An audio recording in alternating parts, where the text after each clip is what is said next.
দিদিকে মারবি? দিদিকে মারবে তুমি? কেন? আমার মা হয়তো। তুমি তো শিখতেছো যে তুই খেলাবি। হুম,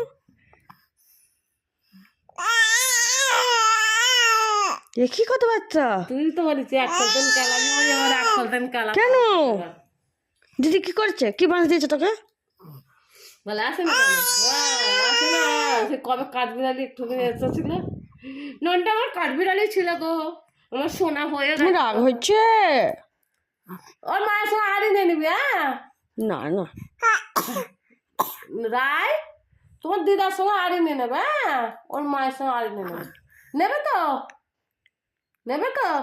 হ্যাঁ ওই তো, হ্যাঁ নেবে, দেখলি? আচ্ছা নিয়ে নেবে। হ্যাঁ আমি তো তোমার ফলে আছি, নিয়ে নেবে, আড়ি নিয়ে নেবে। চেঁচাচ্ছিস কেন? অত জোরে চেঁচাতে হবে? অত জোরে জোরে চেঁচাতে হবে? ফোনটা তো মাকে চাইলে দিবি, তোর মা শুনবে। তুই ঝগড়া করবে? দিদির সাথে ঝগড়া করবে? বেশি কিছু শুনবি। তুমি আমার মায়ের সাথে ঝগড়া করবে? হ্যাঁ করবে, হ্যাঁ করবে, হ্যাঁ আমার মেয়েটা ঝগড়াকুটি হবে না। হ্যাঁ করবে করবে। আমি তো বলছি, আমি তোমার ফলে আছি না, নিশ্চিন্তে। বড্ড ঝগড়া তো নেই শোনো মা, বড্ড বড় বড় কথা দিদি বলে তো। আমার নাতনিটাকে নয়। দিদি হয়।